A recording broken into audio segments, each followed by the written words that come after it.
Hello बच्चों, स्वागत है आपका हमारे YouTube channel Kapoor online classes पर। ठीक है, लास्ट वीडियो में हम लोगों ने कवर किया था Wheatstone bridge and metre bridge. अब बारी आती है पोटेंशियोमीटर की। तो आज हम लोग स्टार्ट करने जा रहे हैं पोटेंशियोमीटर। तो पोटेंशियोमीटर क्या होता है, ठीक है। So first of all, I introduce myself. I am Dheeraj Kapoor, your physics teacher, and your प्यारा सा channel Kapoor online classes. Okay. So potentiometer. It is a device which measure potential difference or EMF of the cell accurately. मतलब ये क्या है? ये एक device है जो हमें क्या करती है, मेजरमेंट करती है किसका, पोटेंशियल डिफरेंस का या ईएमएफ का एक्यूरेटली। प्रिंसिपल क्या होता है, बहुत ही सिंपल प्रिंसिपल है। V equal to I R, we all know that. Resistance equal to rho into L by A. तो V इक्वल टू आ गया I into rho into L by A. अब हमें पता है कि करंट अगर हम कांस्टेंट कर दें तो V डायरेक्टली प्रोपोर्शनल टू क्या हो जाएगा, L। तो V directly proportional to L, that means voltage जो होगा वो डायरेक्टली प्रोपोर्शनल टू क्या होगा, लेंथ होगा। तो यहाँ पे प्रोपोर्शनलिटी हटाई, हमने K लगा दिया। K हमारा कहलाता है potential gradient. Therefore when a constant current is passed through a wire of uniform cross section, then the potential difference across its any segment is directly proportional to the length of that segment. That means यहाँ पर ये इसका क्या हो जाएगा, ये हो जाएगा इसका प्रिंसिपल कि V डायरेक्टली प्रोपोर्शनल टू क्या होगा, L हो जाएगा। ठीक है, फिर आया measurement of EMF of a given cell. So first of all, key K is closed and jockey is slowly slided over potentiometer।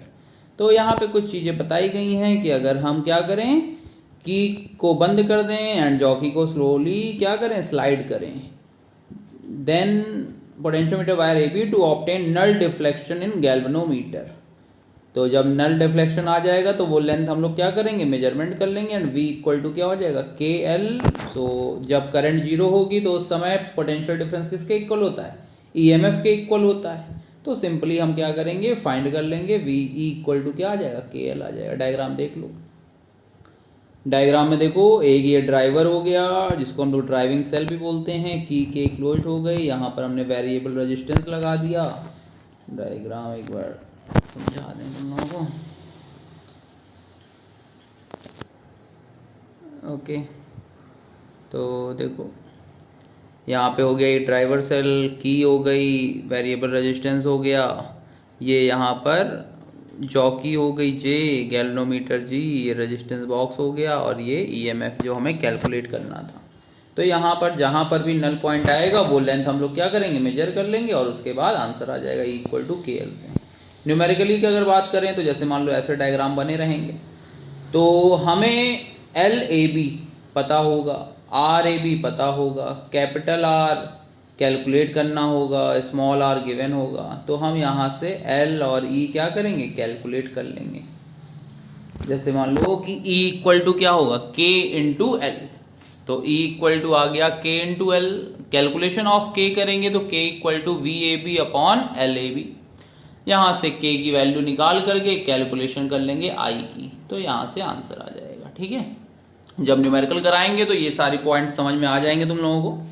Next आता है comparison of EMF of two given cell.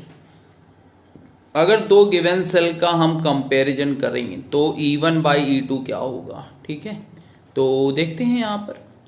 तो देखो ये first of all, two way की K is connected to cell E1 and jockey is slided slowly over potentiometer wire to obtain null deflection in galvanometer. Let the balancing length is L1 by POP principle of potentiometer E1 equal to K L1, और ऐसे ही E2 equal to क्या हो जाएगा, के L2 हो जाएगा। देखो यहाँ पर सिंपल सा बताएं तुमने, हमने क्या किया, पहले E1 करके निकाला।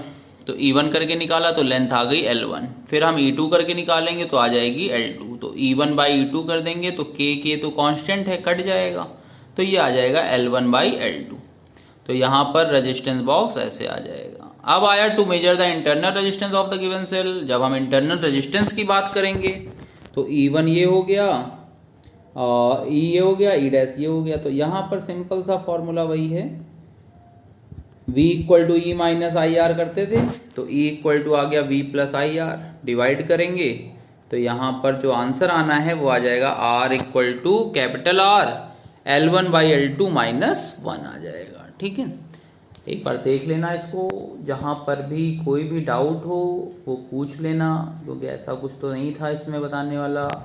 नोट कर लेना, first of all two way key K is connected through the given cell and jockey is slided slowly over potentiometer wire to obtain null point in galvanometer. Let the balancing length is L1 और उसके बाद सब solve कर लेंगे हम लोग। ठीक है,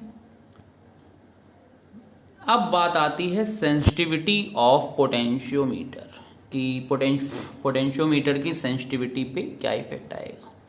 तो a potentiometer is said to be sensitive if a small change in position from null deflection point produce a large deflection in galvanometer.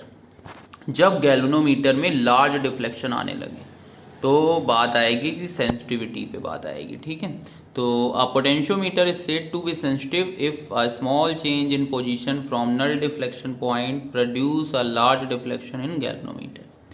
कि हम अगर हल्का सा भी चेंज करें तो डिफ्लेक्शन क्या हो जाए, लार्ज हो जाए। तो the sensitivity of potentiometer defined as the smallest potential difference which can be measured accurately by potentiometer. कि अगर हमें, तो देखो यहाँ पर sensitivity of potentiometer depends only on its potential gradient. ये लाइन इंपॉर्टेंट है, जो सेंसिटिविटी होती है वो किस पर डिपेंड करती है, only on its potential gradient. ये लाइन याद रखो, डैट मीन्स जितना पोटेंशियल ग्रेडियंट कम होगा उतनी ही सेंसिटिविटी पोटेंशियोमीटर की क्या होगी, ज़्यादा होगी। ठीक है, अब किस तरीके से हम लोग पोटेंशियल ग्रेडियंट को कम कर सकते हैं, तो देखो K का फॉर्मूला होता है V बाई L। तो एक तरीका तो हमारे पास L है, ये है कि अगर हमें K को कम करना है तो हमें लेंथ को क्या करना चाहिए, बढ़ा देना चाहिए।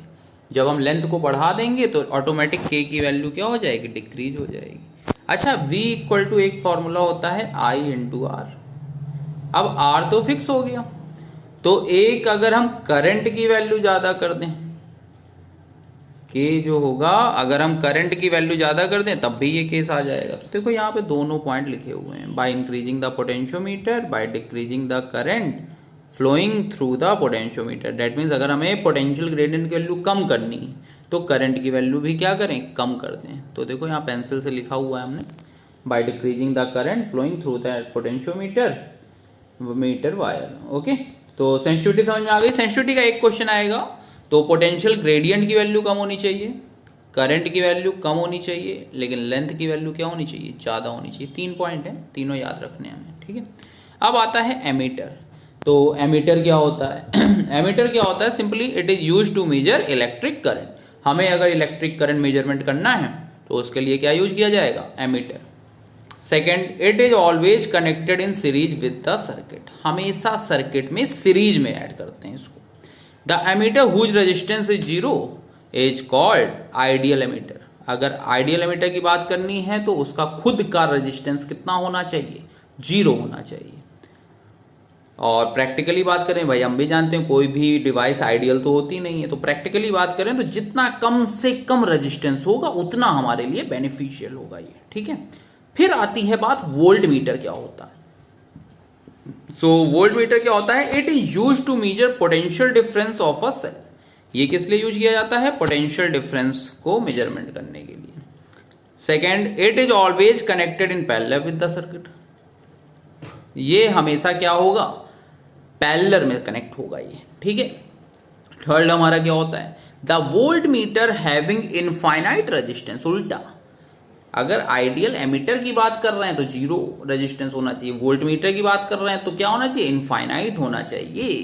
तो the volt meter having infinite resistance is called ideal volt metre.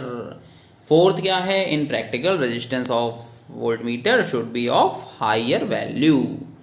फिर बात आती है, देखो डायग्राम भी दिखा दिया, एक ईएमएफ हो गया, रेजिस्टेंस हो गया, उसी के ऊपर क्या कर दिया, एक वी को बैठा दिया। इसका मतलब वी जो है वो किसके में ऐड है, पैरेलल में ऐड है। ठीक है, फिर इसके बाद आता है गैल्वेनोमीटर।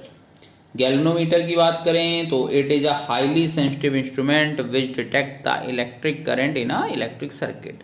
ये बताता है कि इलेक्ट्रिक सर्किट में करंट फ्लो कर रही है कि नहीं कर रही है। बहुत ही सेंसिटिव होता है। जहां जहां नल पॉइंट की बात आती है वहां पे हम लोग क्या करते हैं, गैल्वेनोमीटर यूज करते हैं। तो जैसे मान लो गैल्वेनोमीटर का रेजिस्टेंस हो गया जी, आई जी करंट हो गई, और कैपिटल आर जी क्या हो गया, रेजिस्टेंस हो गया। ठीक है, अब गैल्वेनोमीटर को हमें यूज करना है किसमें, एमीटर में। तो कन्वर्जन की बात हो रही है, इंपॉर्टेंट है, आ चुका है, कई बार आ चुका है कि कैसे चेंज करेंगे।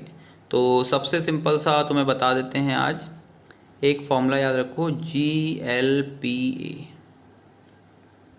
कि अगर हमें गैल्वेनोमीटर को एमीटर में चेंज करना है तो हमें लो रेजिस्टेंस लगाना पड़ेगा, किसमें, पैरेलल में लगाना पड़ेगा। तो गैल्वेनोमीटर से अगर हमें एमीटर में चेंज करना है तो हमें लो रेजिस्टेंस किसमें लगाना चाहिए, पैरेलल कॉम्बिनेशन में। ठीक है, तो to obtain low effective resistance it should be connected in parallel. तो देखो पैरेलल में हमने लगा दिया एमीटर। एमीटर बनाने के लिए हम लोग क्या करते हैं कि रेजिस्टेंस एक लगा देते हैं। कौन सा रेजिस्टेंस लगाते हैं, लो रेजिस्टेंस लगाते हैं, GLPA। लिख लो बेटा कॉपी में, ये GLPA करके याद करना है हमें। तो देखो ये गैल्वेनोमीटर हो गया, एक यहाँ पर हमने ये लगा दिया। ठीक है, ये दोनों किसमें हो गए, पैरेलल में। पैरेलल में voltage across galvanometer is equal to voltage across shunt. तो VG इक्वल टू क्या आ जाएगा, VS। VG इक्वल टू हो जाएगा IR होता है तो IG इंटू RG। VS क्या हो जाएगा, I minus IG into S। तो यहाँ से R की वैल्यू या आ जाएगी, तो R इक्वल टू, नहीं यहाँ से सॉल्व करेंगे हम लोग, तो जो भी हमें कैलकुलेट करना होगा हमें निकालना होगा S। ठीक है, तो S की वैल्यू यहाँ से आ जाएगी। और उसके बाद अगर हमें रेजिस्टेंस निकालना है तो हमें पता है कि अगर दो रजिस्टर पैरेलल में कनेक्टेड होते हैं तो फॉर्मूला होता है R1R2 upon R1 plus R2। तो यहाँ पे एमीटर का टोटल रेजिस्टेंस क्या हो जाएगा, RG into S upon RG plus S. ठीक है, तो to convert galvanometer into an ammeter a lower resistance is applied in parallel to the galvanometer. तो यहाँ तक समझ में आया गैल्वेनोमीटर से एमीटर में कैसे चेंज करते हैं। ठीक है, नेक्स्ट टॉपिक आता है हमारा galvanometer as a volt meter, कि गैल्वेनोमीटर को वोल्ट मीटर में कैसे चेंज करेंगे। तो गैल्वेनोमीटर को वोल्ट मीटर चेंज करना है तो इसके लिए भी एक फंडा है, GHSV। डैट मीन्स गैल्वेनोमीटर को वोल्ट मीटर में करोगे तो हाई रेजिस्टेंस किस में आ जाएगा, सीरीज में आ जाएगा। ठीक है जी, तो galvanometer as a volt meter, अगर हम गैल्वेनोमीटर को वोल्ट मीटर में कन्वर्ट करेंगे तो हमने तुम्हें अभी फॉर्मूला बताया कि कैसे करेंगे, GHSV। डैट मीन्स गैल्वेनोमीटर से वोल्ट मीटर करना है तो हाई रेजिस्टेंस किसमें, सीरीज में। तो देखो यहाँ डायग्राम जूम करके दिखाते हैं तुम्हें, G है और उसके बगल में हमने क्या लगा दिया, हाई रेजिस्टेंस लगा दिया। ठीक है, तो ये पूरा कॉम्बिनेशन जो होगा वो किसकी तरह बिहेव करेगा, वोल्ट मीटर की तरीके करेगा। तो रेजिस्टेंस अगर हमें निकालना है पूरे वोल्ट मीटर का तो क्या हो जाएगा, ये दोनों सीरीज में कनेक्टेड है ना, तो RG plus RH। Potential difference निकालना है तो V इक्वल टू IR, तो V equal to IG in bracket RG plus RH।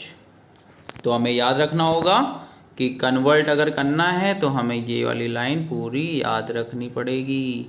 To convert galvanometer into volt meter a high resistance is connected in series with the galvanometer. तो अब देखो एक question करा देते हैं इसी पर, फिर ये वीडियो खत्म हो जाएगी थ्योरी पार्ट। तो देखो इधर, the resistance of a coil of galvanometer is 40 ohm. 40 ohm दिया हुआ है। How will you convert it into an ammeter range of 0 to 2 ampere. हमें 0 से 2 एम्पियर की रेंज में निकालना है। तो देखो क्या होगा, 0 से 2 एम्पियर निकालना है तो I की वैल्यू कितनी हो गई, 2 ampere. To convert G into ammeter, हमें पता है स्मॉल रेजिस्टेंस लगाते हैं और VG इक्वल टू क्या हो जाता है, VS हो जाता है। तो IG इंटू RG, सब देखो सामने करते जाएंगे तुम्हारे, तो IG into RG equal to I minus IG into S। तो S की वैल्यू आ गई IG upon I minus IG into RG। अब IG हमें दिया हुआ था 5 मिली एम्पियर दिया था, कितना दिया हुआ था 5 मिली एम्पियर। तो IG की वैल्यू हो गई 5, IG की वैल्यू हो गई 5, तो मिली एम्पियर को चेंज कर लिया 0.005 आ गया, इंटू RG की वैल्यू थी 40 ओम, और ये 2 माइनस 0.005, तो यहाँ से 0.100 आ गया। ठीक है, फिर उसके बाद देखो 0 to 10 वोल्ट की अगर हम बात करें तो 0 से 10 वोल्ट की बात करेंगे तो कैपिटल V की वैल्यू हो गई 10 volt. To convert G into volt meter let a high resistance RH, हम लोग किस में लगाएंगे सीरीज में, तो V equal to IG RG plus RH। तो V की वैल्यू 10, 0.005 इंटू 40 प्लस RH। तो यहाँ से सॉल्व करोगे तो RH की वैल्यू आ गई 1960। एक बार देख लेना न्यूमेरिकल, फॉर्मूला पहले ही बता दिया है, याद क्या रखना है, GHSV and GLPA। Last heading है advantage of potentiometer over the volt meter, की पोटेंशियोमीटर को हम लोग क्यों यूज करते हैं वोल्ट मीटर पे, तो आइडियल कौन है, तो ये सब है।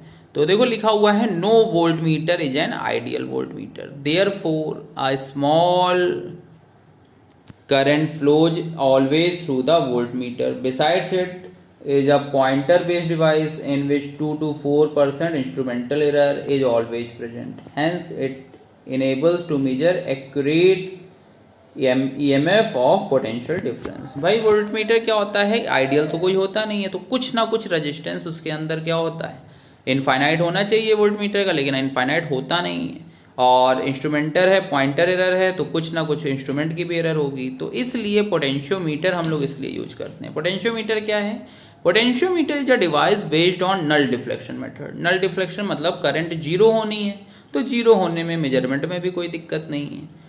Null deflection, in this condition the null of null deflection no current flows through the circuit, therefore practically the resistance of the circuit becomes infinite.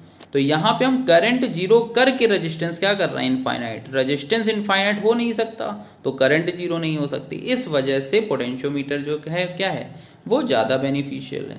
Therefore practically the resistance of circuit becomes infinity which is the condition of an ideal voltmeter. In this way potentiometer act as an ideal voltmeter and hence measure accurate potential difference on EMF। तो यहाँ तक theory part DC circuit का complete हो गया है। अब हम लोगों को डीसी सर्किट का न्यूमेरिकल करना है, तो न्यूमेरिकल बेटा करना स्टार्ट कर दो तुम लोग। हम एक वीडियो बनाएंगे न्यूमेरिकल्स की, तो उसमें पूरा डिस्कस कर लेंगे तुम लोगों को, ठीक है। चलो ओके, बाय बाय।